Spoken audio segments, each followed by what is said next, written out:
Diascofoot, le miroir du football de la diaspora congolaise.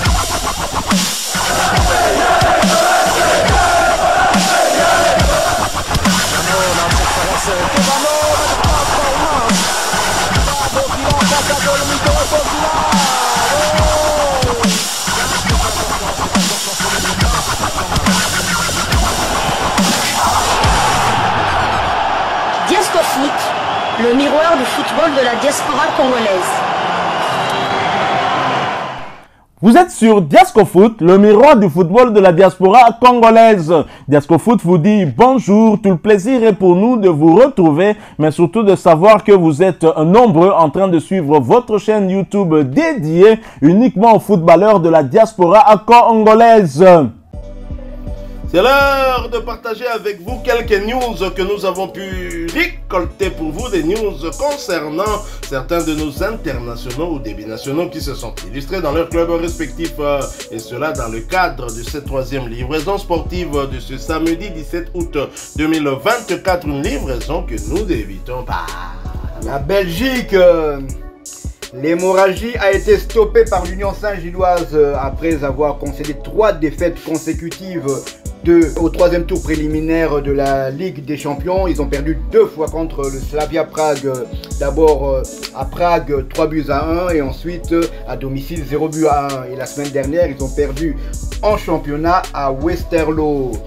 L'Union Saint-Gilloise s'est imposée face au Sporting de Charleroi ce vendredi en ouverture de la 4e journée de la Pro League. Les Bruxellois ont profité d'un cadeau adverse en toute fin de rencontre pour prendre l'avantage sur penalty. Penalty qui fait suite à une faute subie par notre international espoir Noah Sadiki. 3 jours après son élimination au 3e tour préliminaire de la Ligue des Champions par les Tchèques du Slavia Prague, le vainqueur de la Coupe de Belgique a éprouvé toutes les peines à trouver la faille dans la défense du Sporting de Charleroi. La précision dans le dernier geste des unionistes fut un des soucis de la rencontre. Avant la pause, un seul de ses 9 envois fut cadré. Foussenu a vu son ballon sauvé sur la ligne par Camara. Auparavant, Sadi qui avait été contré de justesse par Andréou. Les Zèbres laissaient volontiers l'initiative aux Saint-Gillois et procédaient en transition sans parvenir à inquiéter Maurice qui passait une soirée tranquille à l'exception d'une intervention face à Gulagon.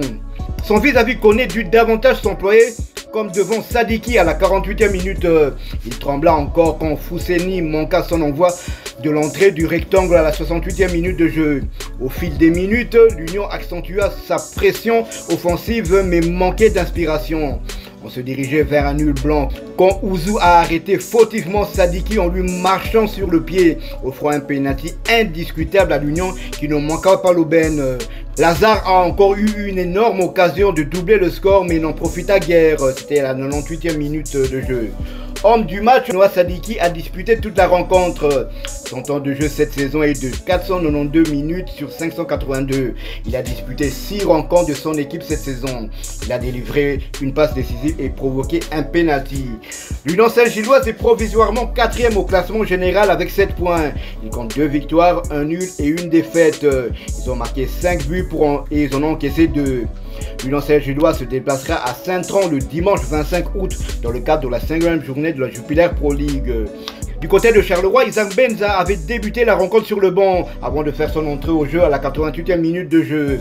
Son temps de jeu cette saison est de 123 minutes sur 385. Il a pris part aux 4 rencontres de Charleroi cette saison. Charleroi justement est 6e au classement avec 6 points. Il compte 2 victoires, 0 nul et 2 défaites. Prochaine journée, Charleroi recevra Courtrai le dimanche 25 août dans le cadre de la 5e journée de la Jupiler Pro League. Nous quittons la Belgique et nous dirigeons vers les Pays-Bas. 2e victoire pour Bastien. Le Fortuna Sittard de Samuel Bastien gagne son 2e match de la saison en battant Almer City 3-0. L'international congolais a effectué son entrée au jeu à la 76e minute de jeu. Son temps de jeu cette saison est de 33 minutes sur 194. Le Fortuna est provisoirement leader au classement avec le maximum de points en 2 journées. Prochain match, ils recevront le NEC Nijmegen le dimanche 24 août pour le compte de la 3e journée de la Eredivisie hollandaise. Nous quittons les Pays-Bas, nous allons cette fois en France en France où les championnats de 2e et 3e division ont repris leurs droits. Hier, vendredi 16 août 2024, nous débutons par Dunkerque pour le compte de cette première journée de Ligue 2, 2e division française. Belle entame de saison pour Fabrice Ntakala et son nouveau club, le FC Annecy, qui se sont imposés à l'extérieur sur la pelouse de Dunkerque sur le score de 0-2. Fabrice Ntakala avait été bien évidemment titularisé, mais a dû céder sa place à la 82e minute. Son temps de jeu est donc de 82 minutes sur les 96 possibles. Il aura donc participé à ce tout premier match de son équipe en championnat cette saison, mais également à son tout premier match avec cette équipe qu'il a rejoint il y a à peine quelques semaines. Et prochain rendez-vous pour Annecy, ce sera pour le compte de la 2e journée du même championnat et la réception de Martigues le vendredi 23 août 2024 sous le coup de 19h heure de Kinshasa, 20h heure de Goma à l'est de la République démocratique du Congo. Nous restons toujours en Ligue 2, toujours pour le compte de cette première journée. Le stade Lavallois qui se déplaçait du côté de Grenoble Foot a été battu sur le score de 2-1. Sur le banc à l'entame de ce match, Peter Wane est entré sur l'aire de jeu à la 60e minute sans pouvoir changer l'issue de la rencontre. Peter Wane voit son temps de jeu porté à 40 minutes sur les 100 minutes possibles. Il a donc participé à ce tout premier match avec son club. Et prochain rendez-vous pour le stade Lavallois, ce sera pour le compte de la 2e journée du même championnat et la réception de Guingamp le vendredi 23 août 2024 sous le coup de 19h heure de Kinshasa, 20h heure de Goma à l'est de la République démocratique du Congo. Toujours pour le compte de la première journée de la Ligue 2, Lionel Passinzao et Rodez entament la saison par une défaite en déplacement sur la pelouse de l'AC Ajaccio. Score final 1-0. Sur le banc à l'entame de ce match, le gardien titulaire de Sébastien Desabre y est malheureusement resté. Son temps de jeu est donc de 0 minutes sur les 98 minutes possibles. Il n'a pas encore participé à des matchs avec son club. Il est donc resté spectateur. Et prochain rendez-vous pour Rodez, ce sera pour le compte de la 2e journée de Ligue 2 et la réception du FC Metz le vendredi 23 août 2024 sous le coup de 19h de Kinshasa, 20h heure de Goma à l'est de la République démocratique du Congo. Pouvons-nous dire qu'il s'agit d'une mauvaise nouvelle pour la tanière de Sébastien Desabre avec cette entame plutôt compliquée, on peut le dire, de Lionel Passinzao? Certes, il a été blessé pendant de longs mois après la dernière CAN. C'était d'ailleurs au sein de la tanière justement. On était très content de le voir reprendre les entraînements avec son équipe de Rodez. Mais visiblement au niveau du staff technique, on n'a pas voulu prendre de risques parce que dans l'entretemps, il y a un gardien qui a assuré cette fin de saison, même si l'objectif de la montée n'a pas été atteint. Leur route a été barrée par un autre international, le Congolais Dylan Batumbisika, dans ce barrage de Ligue 2 entre Rodez et l'AS Saint-Etienne, et puis l'AS Saint-Etienne qui va justement éliminer le FC Metz. Alors, il n'a pas été titularisé. Est-ce qu'on va observer le prochain match? Il sera titulaire? C'est une mauvaise nouvelle pour Sébastien Desabre. Bien sûr que c'est une mauvaise nouvelle pour Sébastien Desabre, puisque jusqu'à preuve du contraire, Lionel Passinzao c'est son gardien titulaire. Mais d'un point de vue sportif, c'est tout à fait logique. Vous l'avez dit, Lionel Passinzao revient de blessure, donc depuis la dernière CAN, il n'avait plus joué. Et même lors des préparations, il n'a joué que le dernier match de préparation, une semaine avant le début de la reprise du championnat. C'était contre Clermont Foot.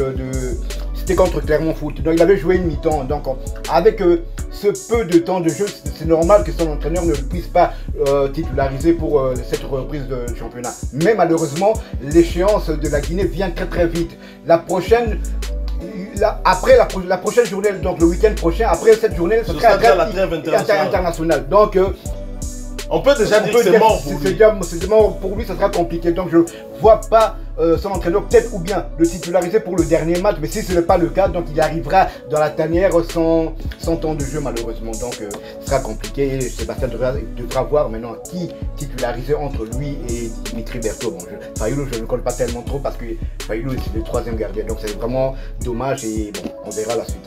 Moi, je pense plutôt que Sébastien Desabre pourrait réfléchir entre Dimitri Berthaud et Timothy Fayulu qui titulariser. Ce serait logique, puisque si le joueur n'a pas encore repris avec son club pour pourquoi il devrait reprendre dans la tanière alors que ça devait d'abord se passer au niveau du club. Alors qu'en même temps, de tous ces trois gardiens, Timothy Fayulu est le gardien le plus en forme actuellement avec son équipe du FC Sion qu'il a porté d'ailleurs jusqu'en Super League Suisse, la première division bien évidemment. Et Dimitri Berthaud, on ne sait pas encore s'il sera titularisé du côté de Montpellier puisque le compte n'est pas parti. Il est encore là, il a bien envie de rester, on verra. Mais en tout cas, chez Desabre, je pense qu'il est clair qu'il pourrait garder la même dynamique, la dernière dynamique en tout cas, où c'est Dimitri Berthaud qui avait été titularisé, parce que pour Lionel Passinzao, ça sera vraiment compliqué.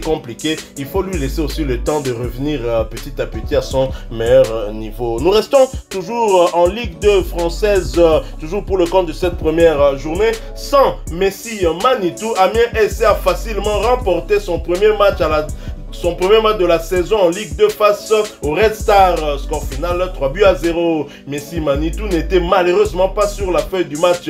Il est resté en tribune. Son temps de jeu 0 minutes sur 97 minutes possibles. Il n'a donc participé encore à aucun match officiel avec son club.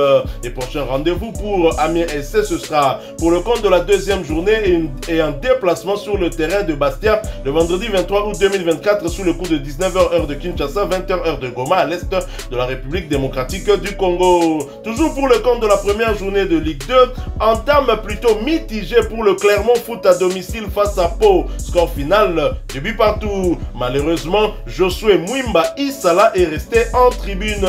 Voyant son temps de jeu rester à 0 minutes sur les 97 minutes, il n'a pas encore participé à ce match, le tout premier de son équipe cette saison. Prochain rendez-vous pour Mwimba Isala Josué et son équipe, ce sera pour le compte de la deuxième journée du même championnat et un déplacement sur le terrain de l'Estac 3 le vendredi 23 août 2024 sous le coup de 19h heure de Kinshasa, 20h heure de Goma à l'est de la République démocratique du Congo. Nous restons en France, mais nous quittons la Ligue 2 pour aller en national, l'équivalent de la 3e division française.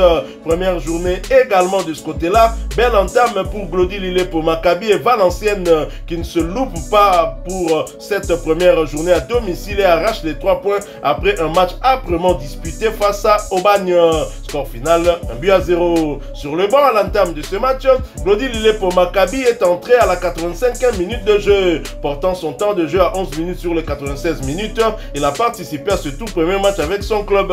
Et prochain rendez-vous pour Valenciennes, ce sera pour le compte de la deuxième journée du même championnat, un déplacement sur le terrain d'Orléans le vendredi 23 août 2024 sous le coup de 18h30 heure de Kinshasa, 19h30 heure de Bunagana à l'est de la République démocratique du Congo. Voilà qui met fin à cette troisième livraison sportive de ce samedi 17 août 2024.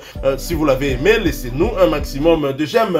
Merci de partager avec nous en commentaire votre point de vue. Abonnez-vous sur cette chaîne Diasco Foot parce que nous sommes le miroir du football de la diaspora congolaise. Et n'oubliez pas d'activer la petite cloche de notification histoire de ne plus rien manquer des prochains sujets que nous allons vous proposer. Encore une fois, merci à vous avec espoir de vous retrouver bientôt dans un autre sujet d'actualité. En attendant, portez-vous bien et Diasco Foot vous dit au revoir.